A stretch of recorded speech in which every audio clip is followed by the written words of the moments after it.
Tuan-tuan dan puan sekalian, cuba kita tengok ke kurun 19, kurun 20, penjajahan-penjajahan semula oleh Itali, oleh Spain, Britain, oleh Perancis.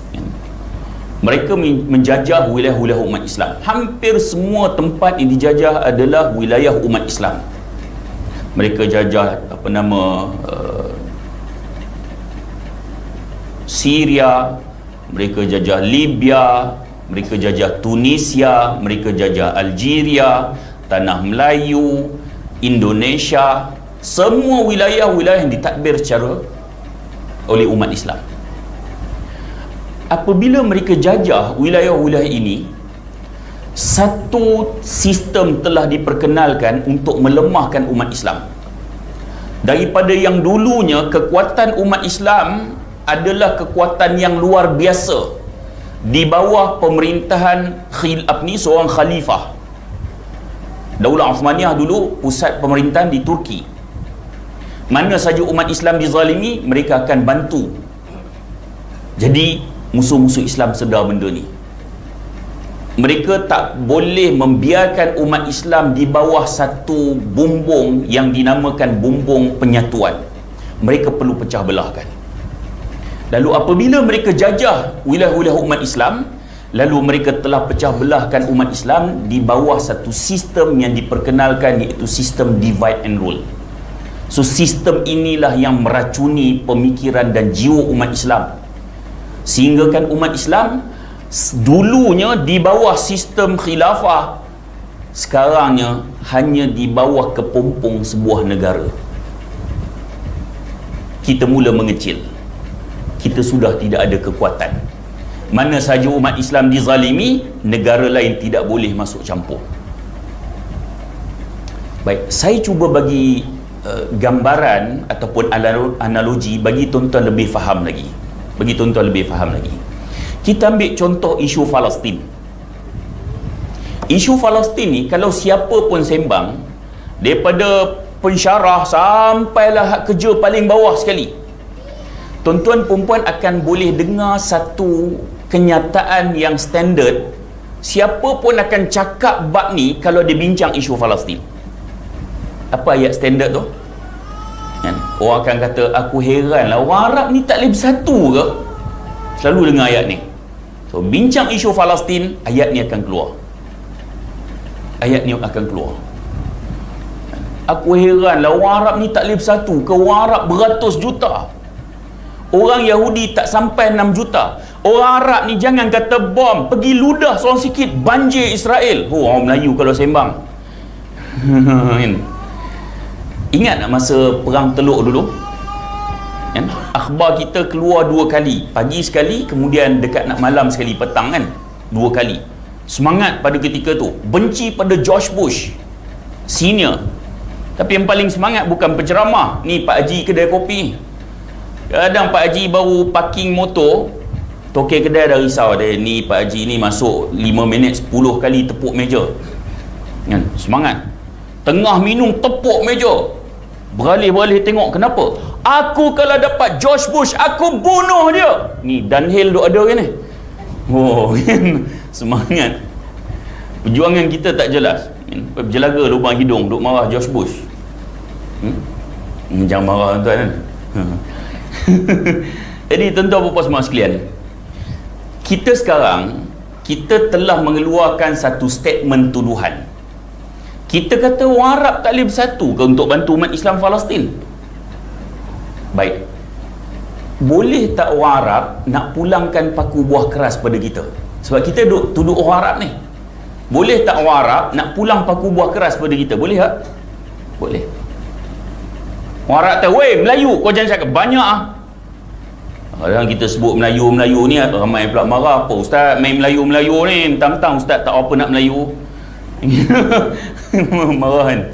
Allah ta, inna akramakum indallahi atqakum. Sesungguhnya semulia-mulia kamu di sisi Allah ialah orang yang paling bertakwa, bukan kerana bangsa dia.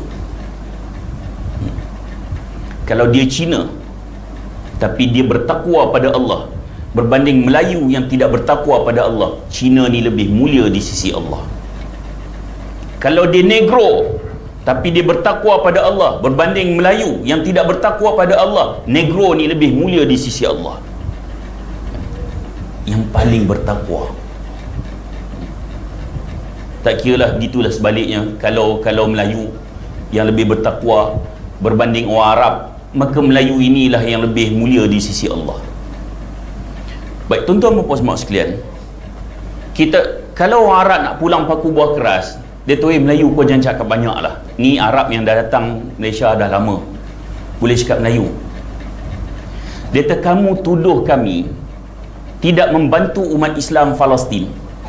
Kamu apabila umat Islam dilanyak di Thailand, ditakbai oleh tentera Thailand, satu rumpun dan satu agama dengan kamu, di mana kamu pada ketika itu? Kenapa kamu tak bantu mereka?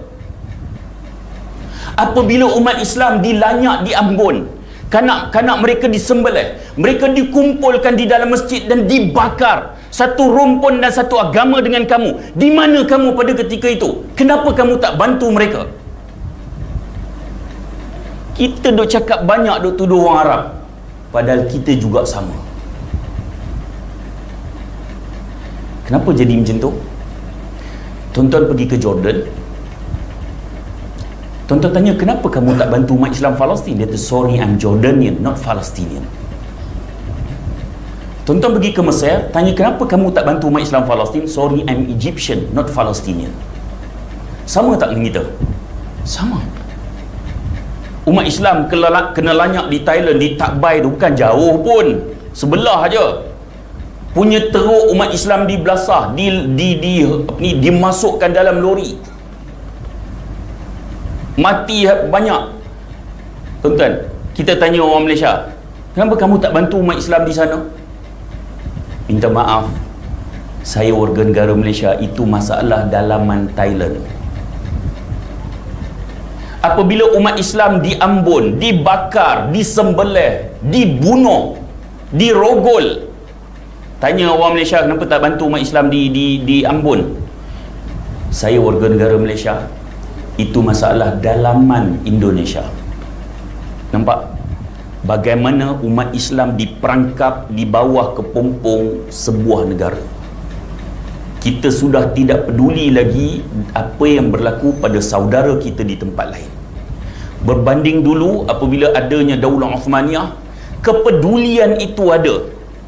Di mana saja umat Islam dizalimi, kewajipan itu tetap terasa walaupun umat Islam berada di jauh. Kita nak cuba kembalikan perasaan kita ni ummah yang satu. Nak cuba kembalikan. Dia cakap nak cuba kembalikan, dekat pilihan raya ni pun habis gaduh belaka. Pesanan saya lah tuan-tuan, orang pemikiran dia, dia punya pandangan dia itu terpulang kat dia. Kita punya pandangan lain dengan dia, terpulang pada kita masing-masing. Namun hak sesama Islam kena jaga. Jangan sampai pilihan terhadap parti politik ni menyebabkan kita jadi berbalah dan jadi bermusuh. Ini tak kena. Nak berhujah, okey. Nak berdialog, okey. Tapi musuh, no. Dia mati, kewajipan kita tetap ada untuk menguruskan jenazah dia. Dia kenduri, selagi mana tidak ada maksiat dalam kenduri kahwin yang dia suruh kita hadir, kewajipan kita untuk hadir.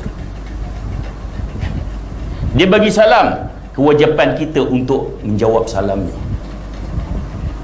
Benda-benda ni kena hati-hati. Sebab tu saya kata letak agama lebih pada parti politik.